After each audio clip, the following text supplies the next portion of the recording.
Hello friends, law page by advocate Tanisha channel में आप सभी का स्वागत है। छोटी छोटी और महत्वपूर्ण जानकारी में आज आप लोगों के लिए एक और छोटी सी जानकारी लेके आई हूँ।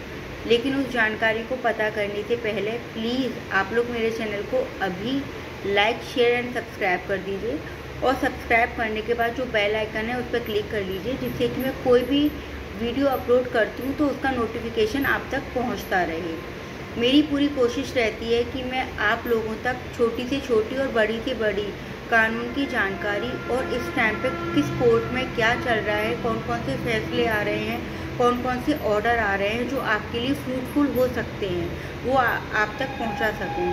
और मेरी पूरी कोशिश ये भी रहती है कि मैं शाम को 7 बजे से लेकर 9 बजे के बीच में आप तक वो वीडियो अपलोड कर दूँ, जिससे कि आप उससे आपके फेवर में जो जानकारी है उसे पढ़ सकें, सुन सकें। देखिए, बिलासपुर फैमिली कोर्ट का ये केस है नवोदित मिश्रा वर्सेस ऋचा मिश्रा 2022 अभी हेल्ड हुआ है ये केस। इस केस में यही है, शादी के बाद जो हस्बैंड वाइफ होते हैं वो एक दूसरे के साथ सारी खुशियाँ, सारे दुख शेयर करते हैं और एक दूसरे के लिए लायबिलिटी रखते हैं, एक दूसरे के लिए राइट रखते हैं। एक दूसरे को खुश रखना, एक दूसरे को सारी खुशियाँ प्रोवाइड करना उन दोनों का काम होता है।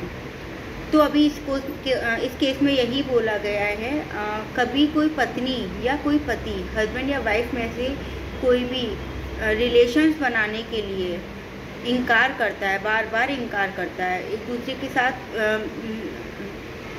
क्लोज होने के लिए बार बार इनकार करता है, तो ये क्रूअल्टी, मेंटल क्रूअल्टी में आता है और एक तलाक का आधार हो सकता है। आप अपने पत्नी से या पति अपने पति से बार बार क्लोज रिलेशन बनाने के लिए, फिजिकल रिलेशन बनाने के लिए मना नहीं कर सकते हैं। अगर आप उनको बार बार मना करते हो तो ये मेंटल क्रूअल्टी होगी एक दूसरे के प्रति।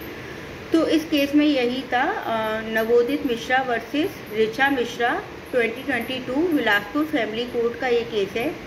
इसमें पत्नी शादी के तुरंत बाद अपने मायके चली गई थी और उसने वो अपनी हैबिट में डाल लिया था कि वो ज़्यादातर अपने मायके ही रहती थी और 4 महीने से जो भी फेस्टिवल्स आ रहे थे वो वहीं सेलिब्रेट कर रही थी, अपने हस्बैंड के साथ सेलिब्रेट नहीं कर रही थी। ये भी एक मेंटल क्रूअल्टी है कि हस्बैंड किसी भी फेस्टिवल को अकेले सेलिब्रेट कर रहा है और उसके बाद जब वो अपने ससुराल आई, अपने पति के साथ उसने रहना शुरू किया तो उसने अपने पति को क्लोज होने से मना कर दिया। बार बार उसके पति के ऑफर देने के बाद भी वो वाइफ बार बार इनकार कर रही थी। तो कोर्ट ने यही बोला कि ये एक मेंटल क्रूअल्टी है और ये एक तलाक का आधार हो सकती है। इसी आधार को हिंदू मैरिज एक्ट सेक्शन 12 में हस्बैंड ने इसको अपील की कोर्ट के सामने और डाइवोर्स के लिए उसने केस फाइल किया।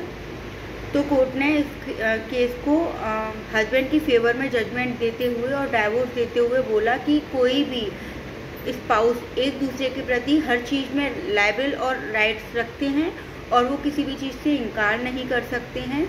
अगर वो इनकार करते हैं तो मेंटल क्रूअल्टी है। और इसी छोटी छोटी जानकारी के लिए आप लोग मेरे चैनल को आज ही लाइक एंड सब्सक्राइब कर लीजिए।